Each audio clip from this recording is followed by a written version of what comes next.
Roxo Media House.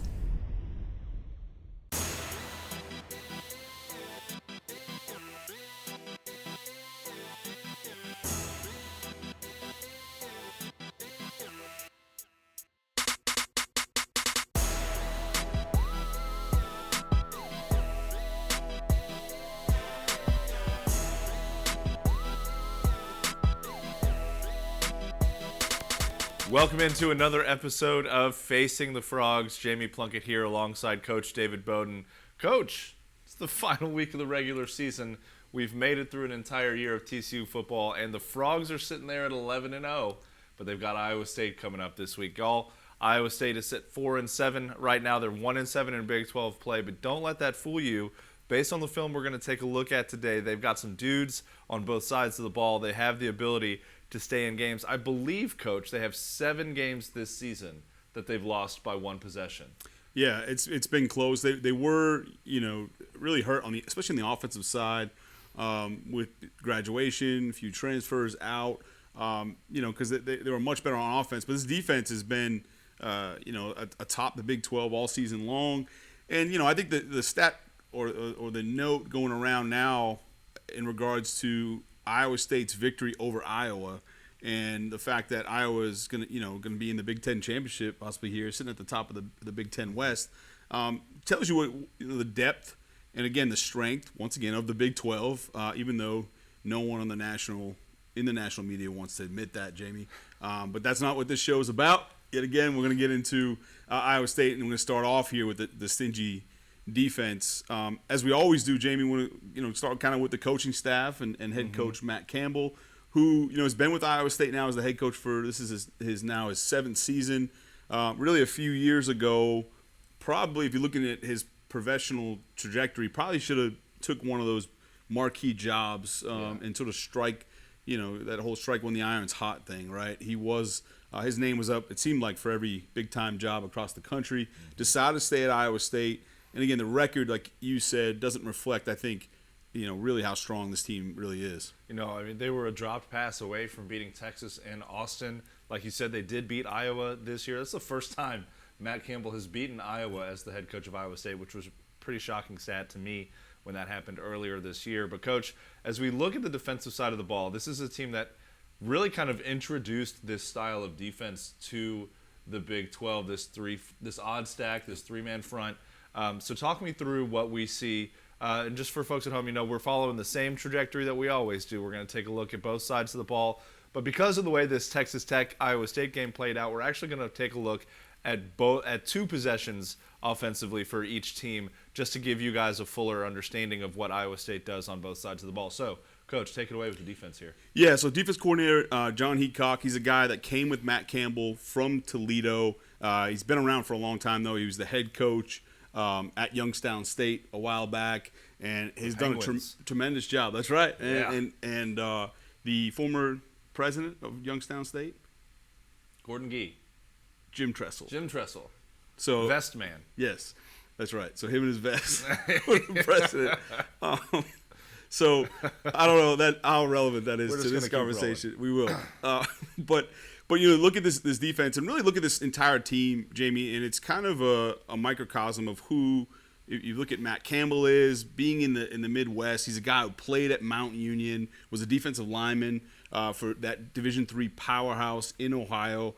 He went and coached there afterwards, and then went and GA'd at Bowling Green, and has worked his way up pretty quickly as an O-line coach, offensive coordinator. So he's a defensive line guy by position, but really an offensive line coach by trade. And so he's got that. He brings that style and that mentality to this football program. And the defense coordinator is no different. Really, when you look at his bio and you talk about John Heacock, everyone talks about this hybrid 3-4-4-3 defense. But when you put on the tape, really it's that traditional Iowa State, like you said, who started, at least for the Big 12, that stack defense, right? The 3-3-5, much like TCU, different style of it, but the same structure. And I just want to go back to sort of the origin of that real quick before we jump into the film, sure. Because it all started back with Joe Lee Dunn, who was kind of the grandfather of the stack defense. And on a whim, he was at Memphis. They were playing USC. He knew they were completely outmanned. I mean, this is the heyday of USC. So he tinkered around and took out a defensive lineman and put in an extra DB, and they ended up winning that game 21-10. Nice. Fast forward, he's at Mississippi State and sort of still at the time, the underdog of the SEC at the time, and ran that almost as a exclusively, that 3-3-5 defense. And the point was to match the speed of the modern day spread offenses, right? And so that's how you now, when you look at Iowa State, they're going to see a little bit more as the Big 12 evolves. They're starting to see a little bit more tight ends, and so they've got to do a few different things, and we'll take a look at that here. Perfect. Let's jump right in. Cool. So this is anytime this is an unbalanced set here from Texas Tech. We'll see this a couple times. And what I mean by unbalanced is this receiver here is covered up. So the only routes he could throw are negative routes or run or negative routes. Meaning on a pass play, if he went downfield, it would be an ineligible downfield. He's covered up by this receiver here. So you got three receivers to this side. You got this guy off the ball, which really makes it unbalanced because he can insert himself over on this side as well. And there's no receiver obviously to their right. So it's unbalanced. So anytime you've got that, you're gonna see that these linebackers shift over a little bit this way. Okay, and what ends up happening is it looks a little bit more like a traditional 3-4. Anytime you've got trips that way or unbalanced. Okay, so that's kind of just to start with. The other thing is you're going to see here, we talked about the defense still has some young players. So this guy right here, number 23, Will McLaughlin, he's a linebacker who's a freshman out of he's actually from Iowa, but I think he's listed at 6'4", 225 pounds. And he's out here to kind of protect against this, but as soon as he sees run, he's going to fall back in. Okay, so you'll see that. He kind of holds his water there, until it's declared, right? So now the ball's declared because he wants to make sure this is not an RPO of any sort. So he just stays right there, keying this one, and then he'll fall back in to help make the play. And he knows that he can do that because he's got the safety help over the top there. That's exactly right. Yeah, they run sort of this is a cut corner, so he's trying to take away this one. So that right now, if they threw this one right now, this corner would blow it up, and it becomes cloud coverage to that side. So meaning he's going to take this flat right now, and then this safety is going to go ahead and play over the top. But like you said, Jamie, there's also a safety here, and that's the luxury of having that extra defensive back if you're Iowa State. So they're going to play. They're going to commit here. This is a corner they kept on the backside, even though it's not a legitimate receiver. They have this H-back here who's eligible, but they're going to commit really a 3-2 box and try and defend it with this guy falling back in late, into that D gap. But that's a tall order. Some quick stats here on Iowa State's defense. They are, I believe, in the top 20 in the country against the run, specifically when you get into kind of this expected points allowed stat that we know so well because of Parker Fleming over at StatsAwar and CFP Graphs. They're a top 20 team against the run. Against the pass, there's I think around 65th. So, when you look at this defense, very similar to TCU's in that while an odd stack normally doesn't lend itself against the run the way that Iowa State runs it, similar to the way Gillespie runs it at TCU, it is actually pretty effective on the ground. Yeah, for sure. And one last thing I want on this play, I just wanted to note, Jamie, this, for TCU, their tackles, okay, there's so much movement in this stack. And the good thing is they've seen a lot of this, against their own defense throughout camp and throughout the year, of course. But what they're going to have to do is just want to take a look at this, the way Texas Tech plays this. His first step is lateral and not gaining much ground at all. What he's doing in this zone play, rather than go, even though he's responsible for this gap here, the reason he's taking this slow, just sort of power step is to see if this crosses his face. Now, if he crosses his face, he's going to have to wash this thing down. So really just being patient at tackle. When you look at Coker and Brandon Coleman. And Coleman on the other side, these are things they're going to have to do because of the movement, keeping their head up, and we'll get into sort of running their path, and we'll talk a little bit about that as the series goes on. So we see a decent gain here for Tech on first down. Yeah, so it's now 2nd and 5. And again, this is probably the best look you can see on this drive at least. It's a balance set from Tech, 2x2, and it's the best look at that 3-3-5, right? These guys are spread out here, and we've talked on Facing the Frogs about why that is before. They've got to kind of play in that apex area in case they need to get an extra hat over here if they throw the screen. Same thing into the boundary. but also can fall back in for run. But this is that look here with the 5 DBs, and this is sort of that umbrella coverage that you'll see. Again, they're squeeze safeties are squeezed a little bit because of the stack look, but that's the umbrella of 5 safeties that we've kind of grown to know in this defense. So I want to talk a little bit about run your path and what TCU is going to have to do versus all this movement. So take a look at the same play on the end zone. And again, you're seeing the movement here. Right away, you see the slant from this guy. And it's not, from Iowa State, they don't just blitz guys kind of haphazardly, right? They're going to really just gap exchange. He's going to be slow while he's still reading the play, right? So that way he's not running. He's under control, okay? But right here they run a little GT counter play. So everyone's down. They're going to pull this guard. They're going to pull this tackle to wrap, okay? They end up throwing the ball, Texas Tech. But the reason I'm talking about this is, we talked to Coach Ricker. He said, look, we don't block fronts. We block rules. And meaning, they're trying to block down here regardless of who shows up. And so they've got to run their path and let these guys move and stunt and do whatever they want. When whoever shows up, just take it rather than chase people, because what happens is, if you start chasing guys that run away from you, then you're out of position, and that's when Iowa State can really have some success. So it's going to take a lot of offensive discipline along the line this week. We got to talk to Wes Harris on Tuesday as part of the weekly press conference, and he said pretty much exactly that. It's just about following the rules and making sure that we're doing our job more than whatever Iowa State's trying to do on their front. Yes, yeah, that's it. Do their job, and again, they know their rules and run their path, and they'll be just fine. And you got to keep your head up for that stuff and be aware. But again, you're right. Wes Harris was fired up to talk about it. You can tell that he loves that offensive line room, and for good reason. So now it's 3rd and 3. The play before, we're not going to show here, but it was a defensive offsides, much like, it was a hard count on the clap, Jamie, much like we saw at West Virginia there at the end of the game from Max Duggan. So, Texas Tech gets Iowa State to jump a few times here with that. So it's definitely something I think, TCU will they've done successful in the past. They did the same exact thing. They just ran go routes and try and chuck it deep and get them on vertical. They didn't complete the pass. But they did get them to jump and got the cheap 5 yards. So instead of 3rd and 8, it's 3rd and 3 here. The other thing is they brought 4-man rush, and they kind of made Duggan, they made Texas Tech's quarterback run around and earn it. You got to imagine going to have some kind of spy for a guy like Duggan. So here's 3rd and 8 here. They've got trips to the right. So trips here to the right side, loose trips. Here's your favorite, Jamie, here on the backside. Nub tight end, my man, right? So, again, they got a tight formation. They reduce the front, meaning they bring this down. Instead of playing those 4 eyes inside shade of the tackle, they're now lined up in sort of this kind of a bastardized bear formation where it's a 3 technique. They're outside shoulders of the guard here and head up to the nose.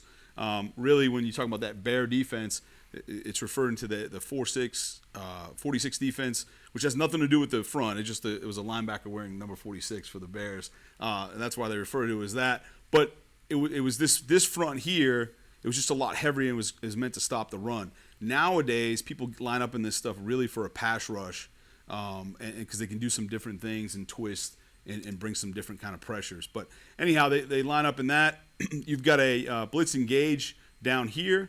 I mean, you can tell he's responsible for the back, but as soon as he sees the back staying for protection, he inserts himself in the rush, albeit late.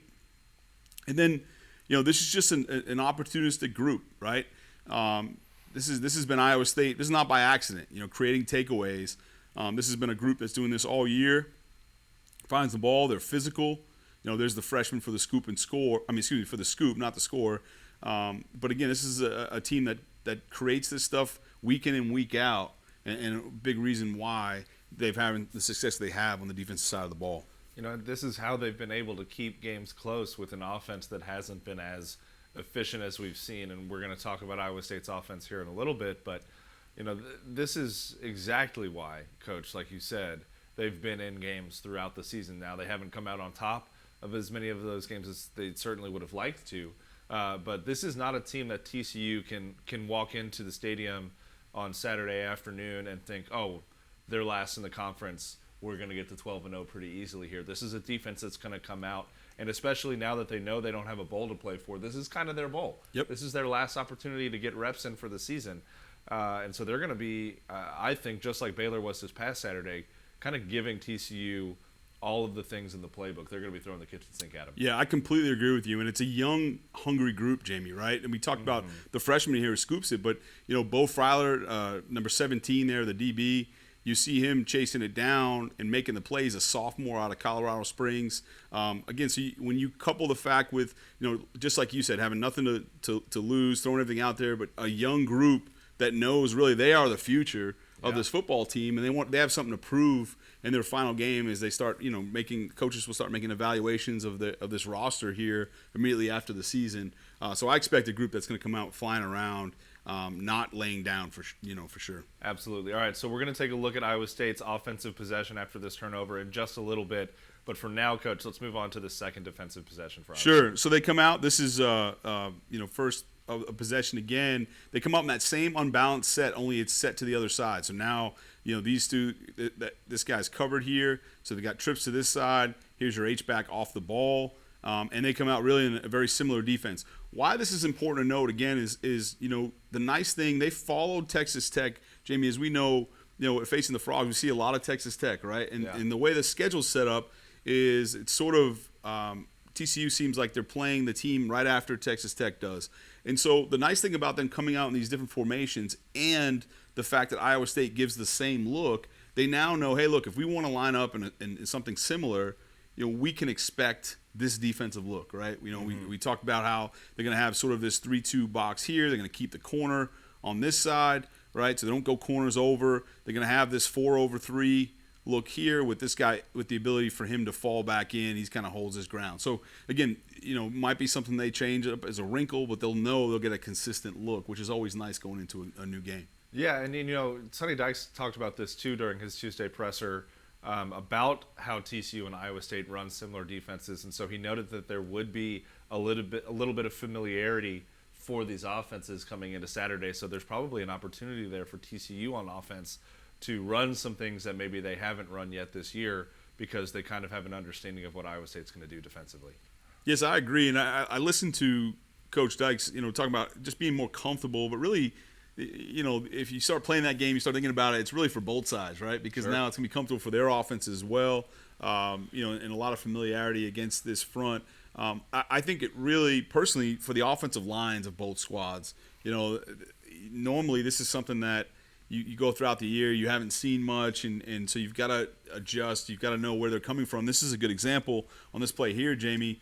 When you go ahead and take a look, they're creating 4-down fronts post-snap quite a bit, right? So they'll line up in these 3-down, and then you don't know which guy you're going to get, what linebacker or potentially even, in some cases, a safety that's going to become that fourth man while these guys move. In this case, it's this inside linebacker right here. And again, you'll see how it's not just it's under control, right? He knows he has this gap. Everyone else is moving this way along the defensive line, and all that does is create a 4-down front post-snap. And so, again, it goes back to what we talked about for these offensive line, making sure that they know their assignments in terms of where they're headed, running that path, keeping their eyes up, and not chasing bodies, right? Reading the hip. The hip goes away, they can climb, things like that. But again, I think seeing it all camp long and all season long from their own defense on both sides really will help in that area for those offensive lines. They've done this all year long where, Texas Tech only scored 14 points in this game. They've held, I think pretty much, I should go and look at what I'm talking about before I say this, but I know that they've consistently held teams below their season averages, both in points and total yards. Yeah, it's going to be a battle. I mean, they're going to have to earn every inch on Saturday for sure. Absolutely. So it brings up 2nd and 6 after a 4-yard gain. Obviously, they have the botch snap here, which takes them down to 3rd and 22. So now Texas Tech's in 3rd and 22, and this is going to be the final play we look at on defense here. But again, this is now an even front. Okay, so they've now kicked the thing down. They brought a linebacker up. They kicked these D linemen over to create a 4-down. And on 3rd and 22, they're going to drop everybody out. So it's going to be 7 men in a zone coverage here, and then going to go a 2-man remove twist. So you're going to look at something like this. You'll watch this guy here, and he's now got contained. You got to be really careful at things like this, right? Again, not trying to pick on any offensive lineman, but as soon as he ducks his head and bends at his waist, as opposed to having his shoulders back, he's done. Yeah, he is done, and that's where, against movement like this, right, you can get yourself in a lot of trouble. And so they've got to be disciplined in their pass sets. They've got to communicate. They've got to bump things off. And really the key to a twist anytime, if you're an offensive lineman, is stop the penetrator. Stop the guy trying to penetrate first and foremost, okay, and then you can always come off late on the looper. Yeah. All right, but so when you see this hard charge, you've got to stop that one first, because just in terms of timing, that this one's going to be a little bit later anyhow. So what they'll do is he'll bump this. What he should do is his inside foot. He'll set on this one strong, pass this one off, and then drop his outside foot. Okay, looking for something coming back. Iowa State makes it tough because it's not just he's not just going here. They're bringing this one inside here, and then bringing him all the way around. So again, this is something that Coach Ricker will work with TCU all week on these loops and twists. The good news for TCU is that the interior of their offensive line is the strength of the line. Not that the tackles are necessarily a massive weak point, but when you've got Alana Lee and Steve Avila and Wes Harris and John Lands in there, that's a pretty stout interior OL. Yeah, and then the last thing I want to know, I agree, and they've really got, like you said, they got 6 guys that are playing significant time. Really, if you talk about Lands and Wes Harris, and Wes Harris, excuse me, and that's nice to have as you're going down this stretch run, but with really a 6 that's had significant playing time. So if one gets bumped up, you got another guy in there with real game reps under his belt, which is really nice for a championship run. The last thing I want to point out before we finish here, Jamie, is it is a 4-man rush, and like I said, they drop everybody out. They don't spy the quarterback here for Texas Tech. I think that's really because of who that quarterback is. He's a guy that likes to take off to throw as opposed to take off to run. And so you have to imagine that on Saturday that would be an adjustment from Iowa State, and they'll have some sort of spy on Max Duggan. Well, then that creates other opportunities in the passing game as well if you're sacrificing a linebacker to watch Max. That's right, yeah. No, I mean, of course, it's just a numbers game, and so that's what happens. The more weapons you have on the field, the more damage you can do to a defense, clearly. Absolutely. All right, Coach, we're going to take a quick break here. When we come back on Facing the Frogs, we're going to take a look at Iowa State on the offensive side of the football. Simply the best barbecue in Fort Worth. Dine in, catering, or drive-through. 2900 Montgomery, just off I-30. Remember, the best barbecue in Fort Worth is at Railhead Smokehouse. Texas-based Happy Water offers the best-tasting, sugar-free kids drink ever made. Happy Water comes in 4 delicious flavors that you can find at local retailers and on Amazon. Each pouch contains 0 grams of sugar, 0 calories, and 0% juice. Head to happydrinks.com for more information and to purchase Happy Water. That's HAPI drinks.com. Live happy, be happy, drink happy. The Flying T Club provides the everyday TCU fan and alum the ability to specifically support TCU student athletes. Flying T Club offers 3 levels of memberships. The Flying T Club is a nonprofit organization supporting the brand development of TCU student athletes through a series of unique event-based networking opportunities, which are exclusive to our members. These events provide a great social engagement tool for our members and student athletes alike. Follow them on Instagram at Flying T Club or online at flyingtclub.com. For exclusive interviews and content on TCU recruits, subscribe now at frogstoday.com. Any sport, anytime. It's your source for all things TCU. Only on frogstoday.com. Welcome back into Facing the Frogs. Jamie Plunkett here alongside Coach David Beaudin. Coach, we just broke down the defense for the Cyclones. We're going to take a look at the offense now. But before we get into what they did on film against Texas Tech, as we take a look at their first 2 drives, we have to recognize how much talent this team lost on this side of the ball last year. You lose your longtime starting quarterback, Brock Purdy, who's now in the NFL playing for the Chiefs as a backup. You lost your arguably the best running back in the history of your program in Breece Hall, who's with the New York Jets now.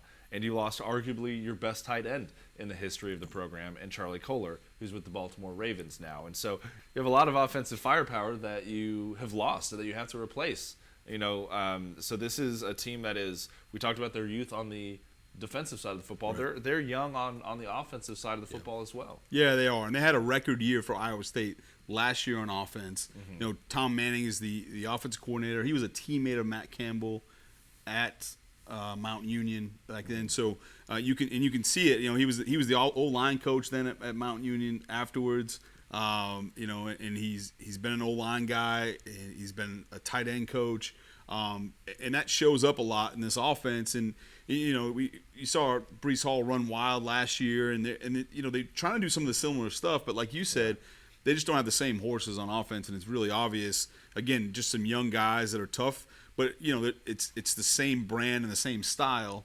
I know Coach Tom Manning he spent 1 year with the Colts as a tight end coach, and then came back again as the offensive coordinator. He was also the OC with Campbell at Toledo. So this is a staff, when you look at the head coach and the two coordinators, a ton of continuity, and certainly have an identity, right? Yes. As a program. And you mentioned at the top of the show, just the close games and just not be able to. So this is a good football team that has an identity, that is a tough brand of football, that just just didn't catch as many breaks, and that's going to happen when you don't have the same amount of veteran presence as you did a year ago. Right? Yeah, it's definitely a lot about catching breaks. It's also just about execution, right? And when you've got young guys, sometimes they don't execute as well, and we're going to see that here in these first couple of drives for Iowa State. I mean, Coach, this first drive is set up by a fumble recovery returned inside the red zone down to the Texas Tech 16-yard line. Yeah. And spoiler alert, they come away with 0 points on this drive. Right. Yeah. I mean, they're at the plus 15 here to start out, Jamie, and Iowa State trots out. If you look at Big 97, he's a quote unquote tight end, right? But I think it's the knee braces that give it. I'm not sure if it's the knee braces or the trot. Emphasis, or just the number. Emphasis on trot on the trade here.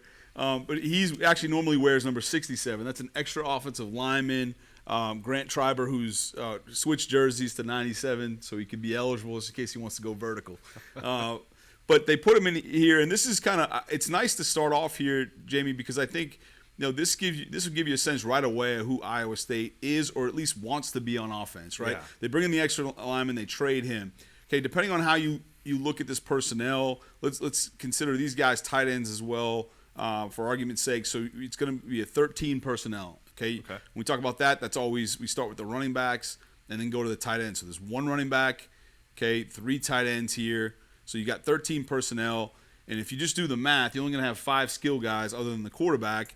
So you've got the quarterback. We've already identified 1 running back and 3 tight ends. So that's 4 guys. So that only leaves 1 wide receiver on the field. So first play, 1st and 10, and they've got 1 wide receiver on the field plus a 6 lineman, right? Mm-hmm. So this is who they want to be on offense, and you can tell that this is a head coach who's played the trenches. This is an offense coordinator who's done the same. And so what they asked this guy to do on this opener, Jamie, is this is old school power. So he's going to block down and build a wall, and you're going to notice he's going to bypass this linebacker here, okay? Because he knows the puller's coming. That's power, football, right? So you've got 1 puller that's going to go into the line of scrimmage to kick out, and then you're going to get this tight end is going to seal the backside. This H-back tight end is going to be your second puller, and now he's responsible for that linebacker that was that we bypassed on the down block. Everyone else is blocking down, so it's down, down, down, pull around, okay? And that's what you do to this front anyhow. So everyone's taken care of here. We'll take a look at this one. He's going to, in the running back, it's not Breece Hall, right? And he's going to kind of pick his way through. They're just not getting the same kind of movement they have in the past couple of years either on offense, Jamie. But again, this is who they want to be. Now, linebackers for TCU, okay, what can you do? So, and really just defense as a whole, all right? We've talked about sort of spilling power before, right, and what that means. And so Texas Tech does a poor job of that if that's what they want to do here. He boxes it, but again, doesn't push this thing back at all, so it still leaves a gap. TCU has shown the ability to spill it before. That means that edge player will take his outside arm, rip through here, play through the inside, and work vertical to try and get that thing to bounce, right? The one thing TCU we know that they have is team speed. They got speed everywhere. And so if you have that, you can make this thing bounce, sort of, what they call string it out, and then everyone runs to the football. So I would expect them to try and spill power at least some of the time. If they are going to box it, they're going to try and push this thing and rock him back to shorten that gap as well. Yeah, and Iowa State, obviously that you've talked a lot about their identity, what they want to do on offense. Part of their issue, besides their youth this year, has been health. Jarrell Brock and Cartavius Wright are both two guys that have been banged up throughout the season, and so their running stats don't look, or I think really give an indicator of how much Iowa State wants to kind of ground and pound on this side of the football. Yeah, no, you're right. I mean, they're not executing, and they don't have the players to do it. They just don't have the players on offense like they did, like you said, the firepower that they had in the past. But I think they're getting there. They've gotten a little bit better as the year has gone on, but they just haven't been as explosive, for obvious reasons. Lastly here, that one receiver that we talked about, Jamie, he's squeezed down. The reason he's squeezed down is he's going to try and match Hats to go block this safety. So, they're trying to get Hats on and match those things because, TCU will do the same thing. You've got this extra lineman here who traded over. You've got these, tight ends sitting right here. So you've got to get some extra Hats in the box. This is that safety playing down almost at linebacker level by the time the ball snapped. And so Iowa State's going to try and get in there and block those guys. And so if it is run and it does declare, then he's got to try and insert himself in here now before this receiver gets to him. Yeah, and that's not just any receiver, too. We should probably say his name. We've gotten a couple minutes into this talking about Iowa State's offense, and we haven't mentioned Xavier Hutchinson yet. Hutchinson leads the NCAA with 105 receptions through 11 games this year, which is just an insane number. He's got over 1,100 receiving yards. I believe he's got 6 touchdown receptions. Should be 7, but he dropped a huge touchdown pass against Texas and Austin. He is arguably not even arguably, he is their best vertical threat. Right. Arguably their only vertical threat. Yeah, and a lot of times he's the only receiver on the field, like like this opener right here. But what I love about him, Jamie, those stats are eye popping, right? We all know it's unbelievable. Yeah. But how great is this? If you can get a guy, that kind of resume and those kind of stats, and he's going to come in here and sticking his nose in. Yeah, on a power play. I mean, he comes down and he washes that safety all the way across, to really open this thing up. The corner falls back in. But again, this is where you see a little bit of hesitation by these Iowa State running backs, which you didn't see a year ago. Yeah. So all of that, second down. Yep, all of that amounts to 2nd and 8. And now you're going to see an unbalanced formation from Iowa State, and you're going to see a lot of them. All right. So again, you're going to see unbalanced extra linemen, trades, motions, everything with a lot of heavy personnel. So here he is again. Okay, we just talked about the one receiver. They have he's covered up this tight end. So here's your unbalanced. They bring the jet motion. Okay, and then they go ahead and hand off a simple zone play to the tailback, and they're just going to try and get your eyes going one way, and then the ball going the other, right? But again, we talked about who they are and all, but they're just not getting the movement.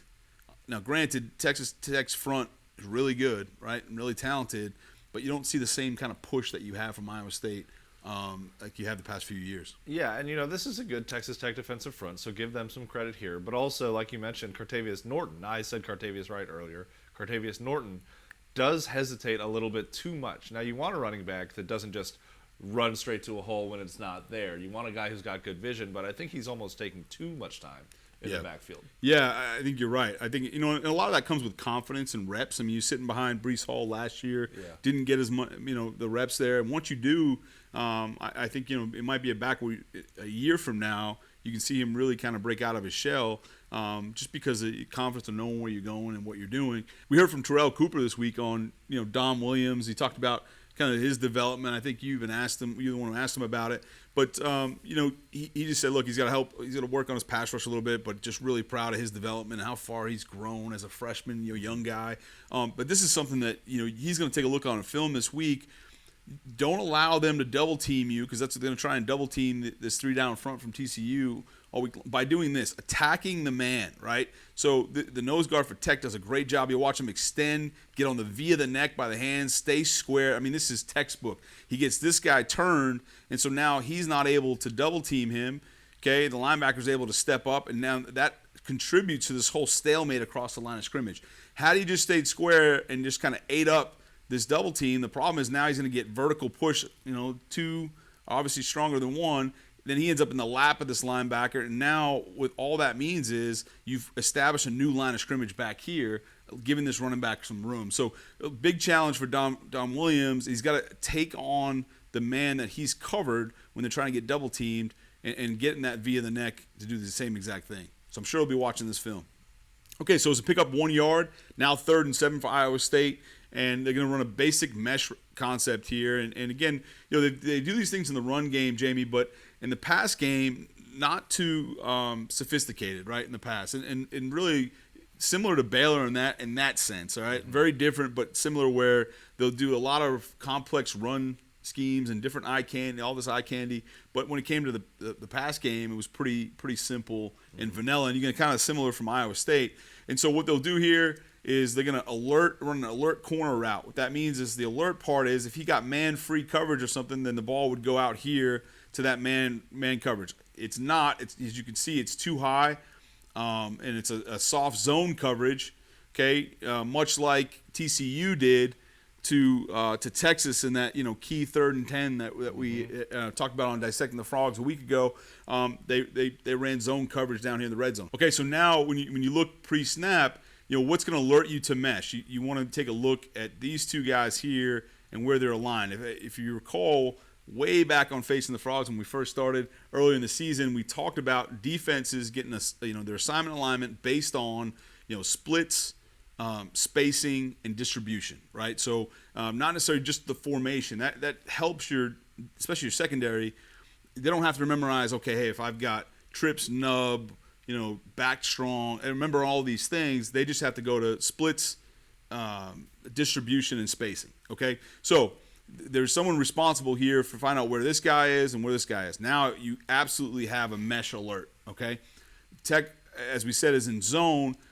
Iowa State does a nice job of actually settling in the zone. Now they drop the pass, which isn't a great deal here, but they run this deal. He settles. So as soon as he shows his numbers, okay, he wants to catch it in the zone and then turn that upfield shoulder right now and kind of split the zone, right? Mm-hmm. If this was man coverage underneath, he would keep running. So anytime you got man, they're going to try and run away to create separation. Anytime you're in zone, obviously you settle down on that deal. He drops it here.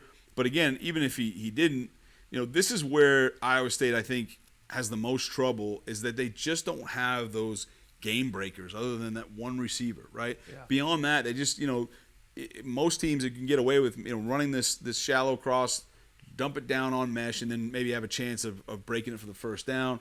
Iowa State just hasn't been able to do that so far this year, and that's where they struggle. And so I think TCU will be alert to that, understand keeping things in front of them, and just rally and tackle as opposed to taking big chances. This isn't an offense that you want to take big chances against. All right, Coach, so that was the 3rd down play. Yes. Iowa State had an opportunity to kick a field goal, and it was like a 25-yard field goal. It was not blocked. It was not tipped. It was just pulled left, about as hard as you can pull a field goal left from that distance. So still 0-0 at that point. We've already looked at Texas Tech's second offensive possession. They didn't gain much ground either, and this was a real defensive struggle. But now we're about to take a look at Iowa State's second possession from offense. Yeah, Jamie, when it's not your year, it's not your year, right? Yeah. When it is your year, you make field goals with your kicker running on with 3 seconds to go. When it's not your year, you look like a complete disaster on a 25-yard attempt, right? Yeah. So that's just kind of tale of two teams right now. But they come back, they go unbalanced again, Jamie. So this tight end is covered up by, once again, one wide receiver on the field. Mm-hmm. Now they've got 2 backs in. So really it's 22 personnel, 2 backs, 2 tight ends. They put them on both these tight ends. They line up in a Y and an H here. And so they're going to try and go heavy personnel quite a bit. They motion this out, that tear motion, pretty basic stuff here. And what they're trying to do is, just run zone. But instead of zone read that everybody is used to, reading that one, they've got a tight end and Y. They'll go ahead and block it, we used to, when we ran this, we used to call it cab, just to remind this guy he was responsible for the C gap. And we had a tight end and an H-back, and then we just call it taxi. So it was they know that was really, heavy zone over here with two guys. And so, they're going to just instead of reading people and having, a guy, their quarterback, go out in the perimeter and do some things, he'll run some power run game, and we'll see that in a minute. But really, they want to make sure they just could put a hat on guys and account for defensive players as opposed to reading them and trying to do a lot of stuff on the perimeter. All right, moving right along here. Okay, and I just mentioned how, they'll run some quarterback power, and this is a good look right here. So this is inverted power, and what that is that we saw the power with the guard pull, everyone else blocking down. That's the same thing here, except now it's inverted, so they're going to read this end, and they're going to send this back across. So they're reading that one, okay? If he peels with it, then the quarterback's going to stay power inside here. Okay, if he's squeezed, he would just hand it off. They're going to arc this back, this H back here, and now you've got two blockers out in front of him. Okay, so you watch it go ahead, and the end's going to go ahead and peel on this one. So he peels with the back. Now the quarterback keeps it. He just gets downhill. This is a little bit different for these pullers because typically we saw in power earlier, he's kicking out that end. Well, now he wants to completely avoid him because that's the read. You don't want to mess with that, and you also need to get up on that linebacker. So he pulls to the linebacker. Quarterback does a nice job. He really does a nice job on this downhill stuff, right? Again, he's not going to be too dynamic running outside the end. But when he has to go downhill, big body guy does a really nice job. And so you'll see quite a bit of this. This was, if you think back to Cam Newton, his days in Auburn, you saw a ton of this, right? A ton of inverted power from him, a guy, again, who is taller. And even if he falls forward, right, it's going to be a couple-yard gain. Yep, for sure. Yeah, and Hunter Deckers, again, he sat behind Brock Purdy for the last couple of years and has waited his time and just is still developing, I think, especially as a passer. Yeah, no, absolutely. And, but as a runner, I think inside the tackles does a nice job.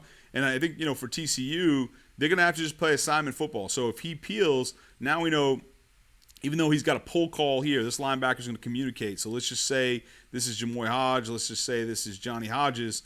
Okay, he's going to give Johnny Hodges a pull call. Okay, great. Now I know I got to go fit this thing, but he can't get caught up with his eyes in the backfield running out here. He's got to fit his gap, and he's going to come over this way.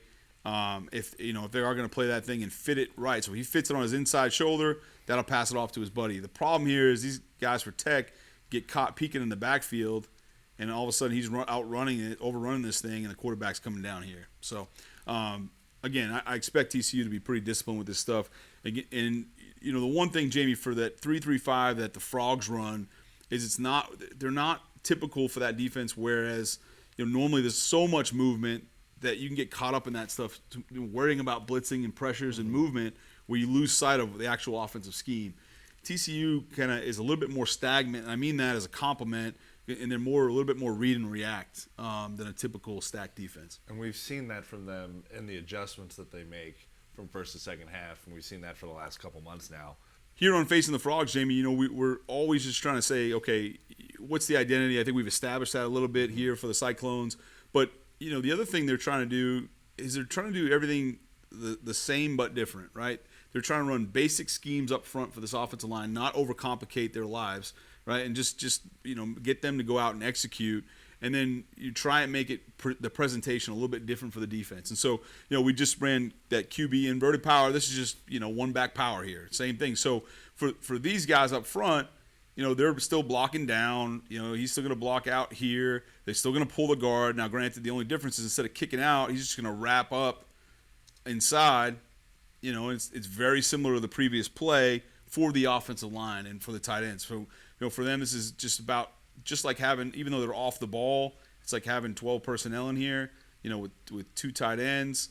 These guys, the receivers are on the ball. You're going to go ahead and see those guys insert themselves to block safeties constantly, and so because they're running a lot. This is a quarters. They're running a bunch of quarters versus this stuff. He's going to come in and block those safeties, and so you'll see a lot of this, especially to the boundary where you can actually get there. To the field, they'll motion this one in a lot of times, or just line them up in a tighter split so they can go ahead and get that one as well. So pretty basic stuff for the Frogs. It's not, again, we say that each and every week, And really they've been victim of the last, I'd say, 4 weeks of seeing something completely different to start off games, right? Defensively they've come out and got against some offensive stuff that they haven't seen before, and there might be a little bit of that, but this time of the year, there's only so many things you can do in football, and they'll be able to adjust like they have all year. I mean, they've shown the ability to do that. So on this one here, they come out. It's an interesting look to start with. They motion this guy over here. So the film cuts on a little bit late, but there was diamond quads over here. So it was a diamond formation. He was here. So you saw that kind of diamond look with quads to this side, one receiver here. They motion this H back over. So now they keep trips into the boundary over here. And now it looks like a quarterback run look, right? You don't have any tailback back here. You just have the quarterback. You're thinking, okay, he's going to do something where he leads on the quarterback. They send a jet motion. And then they're just coming to run a little naked. But again, this is not anything, this is a lefty quarterback, so they're trying to get him to his left. But this is a simple flood concept over here. You see the 3 levels. But, Jamie, once again, presentation, different, unique, different formation, but a very basic vanilla pass play. You'll see the 3 levels here as the play continues. You've got him slipping out into the flat. He's running the out, and he's running the vertical. There's your 3 levels, and honestly, this is something once again down the old Fort Worth Youth League you'll see on Sundays. They're running this concept as well. Maybe not out of diamond quads, motion, and all that stuff, but again, the end result is the same, and I think that's the point is don't get enamored with all the stuff pre-snap from these guys. Just know, hey, here are the basic concepts. Here's what they like to do. Let's go out and execute once the ball snaps. So you talked about it's first down here. They trade the tight end over here once again. It cuts off, but you can see him trade to this side. So doing a lot of that, okay? And now they've got this. They create trips into the boundary and really just run a simple stretch toss play. On the front side of this thing, it almost looks like crack toss with a block down. They're pulling this front side guard, trying to get him around and block these guys this way. They don't execute it well, clearly. But again, this is an offensive line that, while a little bit undersized, they don't run as well as you would assume. Really, it's not guys that are super athletic, but again, they're young and they're a group that really they've got to sort of find themselves. We'll take a look from the end zone. Really what they're trying to do, Jamie. Again, they don't get to it, but they want to be down here. That crack toss normally is this blocking down, and that front side guard will kick. And then when they toss the thing, they're trying to get in that alley in here, and they don't do any of it. Everyone else is just running outside zone on the backside, but they don't get any of that done. And again, it's a pretty stout defensive front from Texas Tech, but Iowa State just can't seem to get movement going here. So it brings up 2nd and 13. This is one of the first times you see a balance set from Iowa State. So 2-by-2, there's 2 receivers here. You'll see the tight end down bottom here, or up top, and a receiver here. They'll motion him in to run sort of a drive concept or levels with the shallow underneath. And so they'll motion him in so they can get this receiver across the field. Again, don't have the wheels to get there if they lined up outside the numbers. And then they're just going to run levels up here. So he's going to break in, and he's going to break in at the next level inside. But they really do. This is not their strength, right? Drop back pass in these situations. They struggle in pass protection. This is Texas Tech bringing only a 4-man rush. Again, this is a simulated pressure. It looks like it's going to be a bunch of them. You got guys dropping out, but it only amounts to a 4-man rush, and you got a 6-man protection, and really get destroyed here. Based on what we've seen so far, it seems like this could be a really good opportunity for Dylan Horton to continue his hot streak. Yeah, there's no question. And I think D. Winters is another guy, right? I mean, we talked to him this week. Last week, he lined up a lot on the line of scrimmage because Baylor was, much like Iowa State, not as many tight ends as you're going to see this week. But I think this is a good, chance. You're going to see D. Winters with his speed. He's a guy that can rush the passer as well. Leads the team in sacks. Yeah, getting him involved. And you're going to have to match some of these tight ends. But also bringing guys on the inside. The running backs for Iowa State have not shown the ability to pass pro very well against blitzing linebackers. This is a good example here. Kind of gets rocked back, and now Iowa State's in a situation where they're 3rd and 24. Yeah. So I would expect, I think it's pretty obvious to look and say, hey, this is going to be a physical game again, defensive game, and they finish out here. You see another hard count from Iowa State. They've done this several times, and so you want to make sure TCU's working that all week long, I'm sure, and making sure that they're watching the ball up front and not getting drawn off sides and then giving up free first downs. So on 3rd and 24, this is the last play here, Jamie, on this series, and really what we're going to show here on Facing the Frogs. But this is it's 3rd and 24. Everyone knows it's kind of a screen draw down, get what you can. But even if they wanted to, again, going back to just not having the firepower, having one real weapon down the field, you get in these situations, you have to throw screen, and then defenses know that, right? TCU knows in these situations, alert, watch the screen, and so that's the reason why you don't see them bringing a bunch of pressure on this down. He's actually hanging back right now, and then you'll see they'll pop a defensive lineman out where they're sort of just what they call pounding sand, right? So the defensive line, instead of rushing, they're just kind of pounding their feet.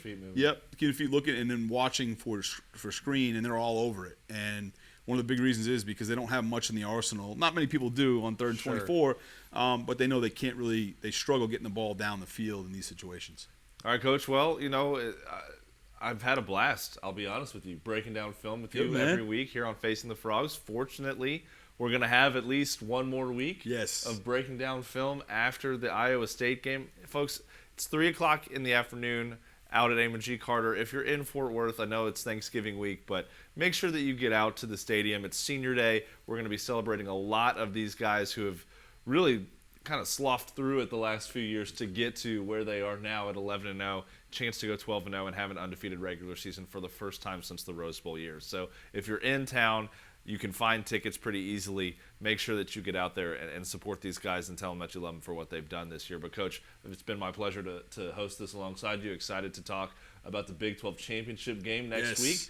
Hopefully we'll have a better understanding after Friday of who that opponent will be. If Kansas State beats Kansas, then we know it's the Wildcats. But if they drop that game and Texas beats Baylor, then it's the Longhorns that the Horned Frogs will be facing. Yeah, I know. I can't wait. I mean, both of them, again, are going to be another big-time matchup. But like you said, you get out there early at Amon G. Carter this weekend. Come say hello to Frogs today as well. Yes. We'll be on site and love to talk to you and talk football with you and talk Frog football. We enjoy it. Beaudin and I will be there with Marshall Newhouse for the pregame show out on the patio outside the Courtside Club down in that south end zone. If you're not in town, though, you can still watch that pregame show on Frogs Today on the website and on the YouTube channel, and, of course, watch this game at 3 o'clock as well. For Coach David Beaudin, I'm Jamie Plunkett. That'll do it for this week on Facing the Frogs. We'll see you next week when we talk about TCU in the Big 12 Championship. Roxo Media House.